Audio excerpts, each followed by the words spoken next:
Bonsoir à tous. Allez, on continue ce road. On en est à 1298. On va voir si on passe les 1300 Elo aujourd'hui. En faisant toujours pareil, je me développe. Se développer, ça a l'air quand même. Je vous les ai donnés dans le bon ordre, hein, les priorités, hein. Le scan, c'est ce qui vous coûte le plus cher.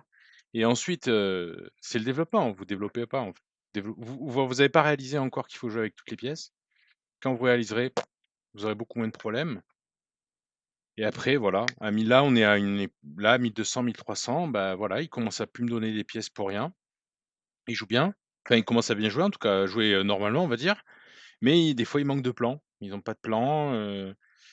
Et voilà, peut-être ils sous-estiment certains aspects. Mais voilà, on est encore loin, loin, loin de devoir faire des trucs compliqués. Allez, ça, c'est attaqué deux fois. Prends pas la tête. Ça, c'est assez défendu. Je me développe. Il prend, alors on peut prendre si vous voulez, comme ça on échange des dames, ça peut être rigolo. Ou alors si vous voulez pas échanger les dames pour garder du jeu, bah, vous reprenez de l'autre pion. Allez, il nous attaque, ben on s'en va. Attaqué deux fois, défendu qu'une fois. Attention là, je vais avoir des menaces, mais c'est pas grave, on tombe dedans. Il joue bien hein, là. Vous voyez là, il s'est vachement bien ouvert là. Très bonne théorie de notre adversaire. Et nous, plutôt mauvaise. Ok. Je sais plus quoi vous dire les gars. Je sais plus quoi vous dire. Bon allez, je vais couper un peu la musique. Enfin plutôt de la new retro wave, c'est-à-dire c'est des gens modernes qui refont de la musique des années 80, ça me plaît beaucoup. Alors, qu'est-ce qu'il nous a fait là? Encore un truc brillant, c'est ça? Il est à 1347. D'après vous, s'il est 1347, est-ce qu'il peut se permettre de faire des trucs brillants? Oui, mais il faut vraiment qu'il soit sûr. Alors on est là pour jouer après, hein. Ça je suis d'accord, on est là pour jouer. Mais on est là pour jouer, mais quand même quoi, enfin, pourquoi? S'il a une idée géniale, oui, vous voyez, imaginez qu'il a une idée géniale, qu'il a une très bonne idée. Bah, c'est bien. Mais pour faire un truc comme donner son fou au 8e coup, faut être sûr de son idée quand même. Non, vous croyez pas? Faut être sûr de son idée. Bref, nous en tout cas, maintenant on a une pièce d'avance. On va essayer contre-jeu de faire un pion passé. Bien sûr, là, on est absolument pas développé. Hein. Pourquoi ça marche plus mes right click? Problème de.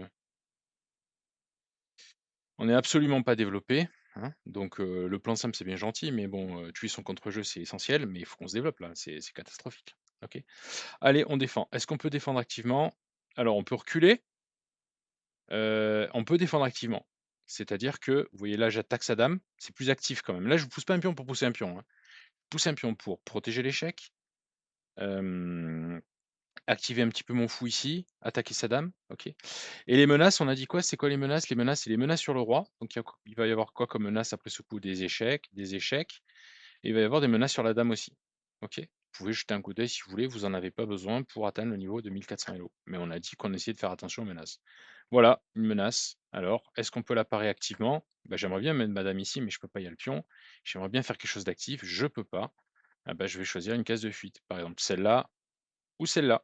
D'accord? Celle-là, elle bouge complètement ma tour, donc je vais aller là. Et pareil, je regarde les échecs et les attaques sur la dame. Est-ce qu'il y a d'autres échecs? Oui, il y a un autre échec ici, mais c'est bon, c'est couvert par la dame. Donc on n'est pas développé, hein, notre jeu est catastrophique là. Catastrophique. Vous avez une pièce d'avance, mais c'est catastrophique. Vous ne pouvez pas rester comme ça. Il faut se développer. Vous voyez? Pourquoi je ne l'ai pas mis là pour attaquer fort ou là pour attaquer fort? C'est parce que le contre-jeu, il faut que je tue son contre-jeu. Ah, alignement. Encore un contre-jeu. Il veut faire ça. Ah bah, je lui tue son contre-jeu. C'est pas pour lui attaquer sa dame. Promis, les gars, c'est pas pour lui attaquer sa dame. C'est pour lui éviter d'avoir ce contre-jeu. C'est ça que je fais. Il veut garder ça. OK, il fait bien. Alors est-ce que je peux l'attaquer sa dame? Est-ce que je peux repousser sa dame? Non, apparemment, je peux pas éviter ça. S'il fait cet échec, je vais pouvoir me recaler là.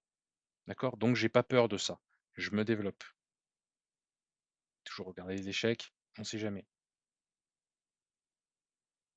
Vous voyez comment j'allie le contre-jeu et le développement? Là, mine de rien, il a que sa dame développée et presque sa tour. Mais nous, on commence à avoir du monde qui est développé. Vous voyez? On commence à avoir du monde petit à petit. Petit à petit! Petit à petit. Je vous demande pas d'être hyper efficace, mais le contre-jeu d'abord. Lui, il a qu'un seul contre-jeu, c'est sa dame. Moi, là, je commence à avoir assez de pièces mineures pour être en maîtrise, hein, de ce qu'il fait. Allez, ensuite, il faut son contre-jeu. Alors, les pions, ça fait partie du contre-jeu, hein. Toujours pareil, hein, regardez les échecs. Ça fait partie du contre-jeu et pas d'attaque sur la dame. Ça fait partie du contre-jeu, ces pions. Ça peut vous sembler rien, hein. Vous dites: «Oh, c'est un petit pion, je m'en fous, je vais le laisser, je vais le prendre».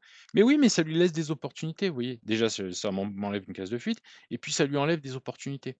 D'accord? Donc voyez ça comme un contre-jeu. N'ayez pas peur de voir ça comme un contre-jeu. Je sais pas comment ce joueur a pu arriver à 1347, hein, je vous le dis tout de suite. Je vois pas comment avec, je vois pas, je comprends pas. Alors, est-ce qu'il y a des échecs? Oui, il y a des échecs comme ça, c'est bon, comme ça. OK, c'est bon. Est-ce qu'il y a des attaques sur la dame? J'en vois pas. Pour moi, ce joueur devrait abandonner. Voilà, il devrait abandonner. Là, il essaie vous voyez? La manière de jouer? Vous voyez, ça, c'est typique. Alors même s'il fait n'importe quoi depuis le début, c'est pas mon point, c'est pas ça. Mon point, c'est, on a un joueur qui est 1347 en 10 minutes.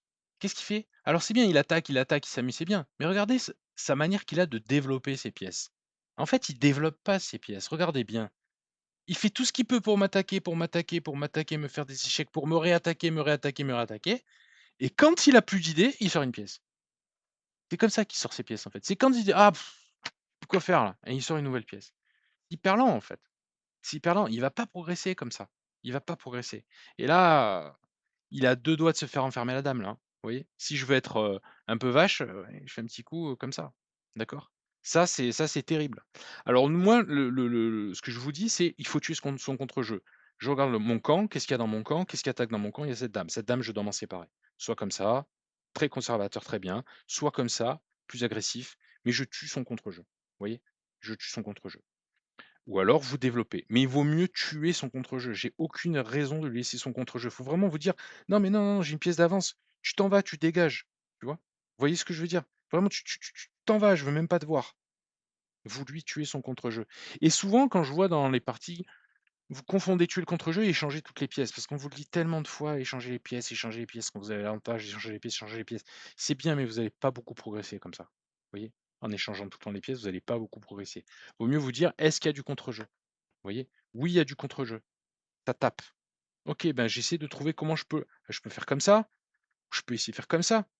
Ça active mon fou, c'est très bien ça, regardez, ça fait 2 trucs, ça active mon fou et ça tue. Mais non, je vais pas attaquer sa tour. Vous voyez? Je fais que des coups qui ont du sens. Soit je prends une colonne, tout ça, c'est des alternatives, hein, je m'en fous de ce que vous faites. Soit c'est comme ça, soit c'est comme ça pour lui enlever encore une fois, c'est pour lui enlever du contre-jeu.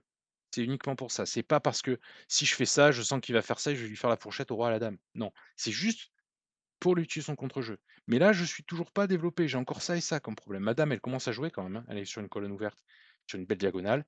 On peut dire qu'elle est un peu développée, mais ce fou, il doit être meilleur que ça. Cette tour, elle doit être meilleure que ça. OK? Donc je peux en profiter. C'est ça, ces histoires qu'on vous dire, vous voyez là, c'est beaucoup plus explicite.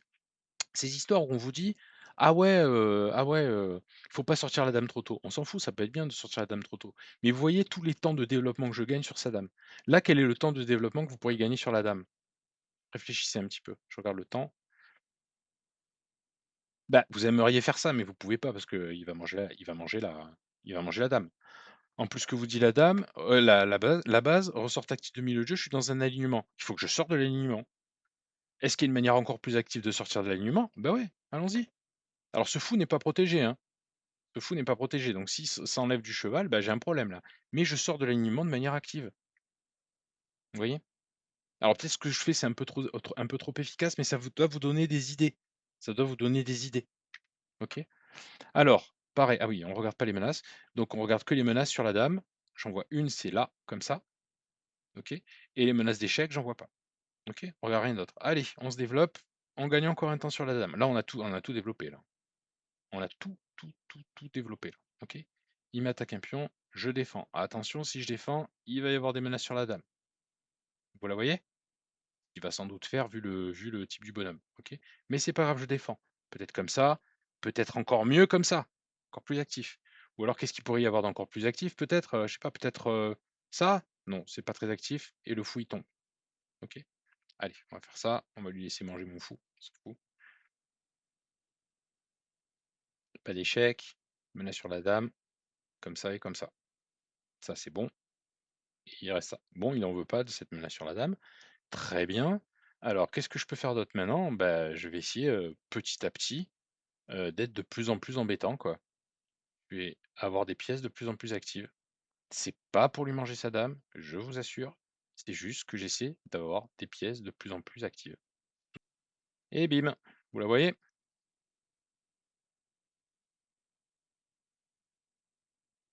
J'ai pas vu, j'ai pas calculé. Je vous assure, j'ai pas calculé.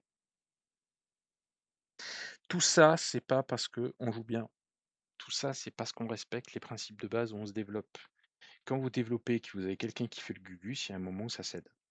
Voilà, c'est tout. Il y a un moment où ça cède et c'est terminé. Alors lui, le connaissant, à mon avis,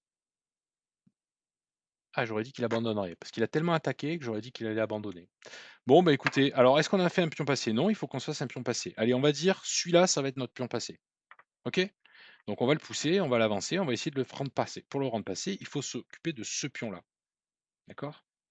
Voilà. Alors là, maintenant, déjà, est-ce que je peux le pousser? Je peux pas le pousser, c'est contrôlé. Très bien, bah, je vais essayer de contrôler la case et je vais pousser.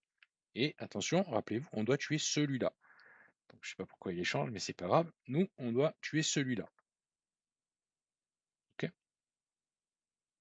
OK, très bien, il m'empêche d'avancer ce pion-là. Alors très simplement, je peux faire ça et me faire un pion passé.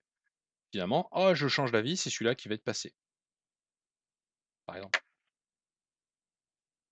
Allez, on va se faire un pion passé, on a passé assez de temps.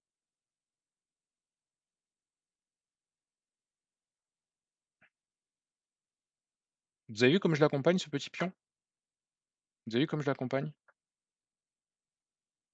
Ça cède.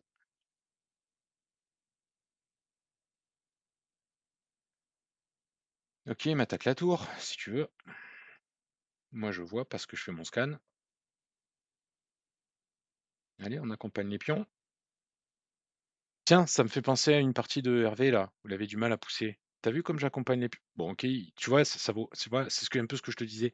Un pion passé, finalement, ça vaut une. Alors, je peux faire échec, je peux faire ce que je veux là.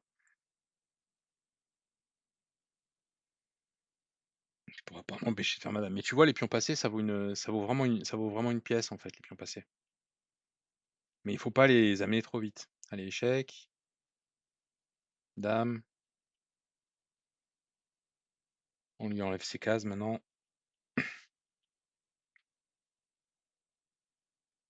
Allez, comment vous lui en essayez de réfléchir comment vous lui enlevez les cases, hein. Regardez bien les cases qui lui restent. Essayez de lui enlever des cases. Toujours, toujours, toujours de lui enlever des cases. Faites pas des échecs trop tôt là, d'accord? Vous lui enlevez des cases. Allez, on va essayer de faire comme ça.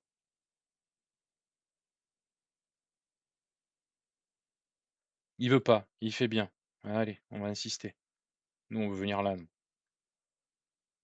On a pas besoin de 2 dames, hein. Une dame et une tour, ça suffit largement pour gagner, hein. OK, eh ben, on vient. OK, il a de moins en moins de cases et c'est terminé. Voilà, donc quand vous avez vu, c'est +13. C'est ça qui me disait je me disais aussi: «J'avance trop vite dans le road, c'est bizarre, pourquoi je suis +13?» Je pensais que c'était +8 moi, ce que je gagnais à chaque fois. Bon, ben voilà, écoutez, on a passé les 1 300. Heu, vous avez vu ce soir une petite partie de qu'est-ce qui se passe quand on vous attaque, pour rien. Eh bah, vous restez calme, hein, vous restez calme, vous développez, vous tuez le contre-jeu. Vous avez le temps de réfléchir, 8 minutes. Dites: «Tiens, comment je peux faire tuer le contre-jeu? Est-ce que ça vaut le coup de pousser un pion?» Bah, ouais, ça développe un peu mon fou. Je peux tuer son contre-jeu. Éventuellement, vous regardez les échecs qui traînent et vous développez. Développement, encore une menace. Je tue le contre-jeu.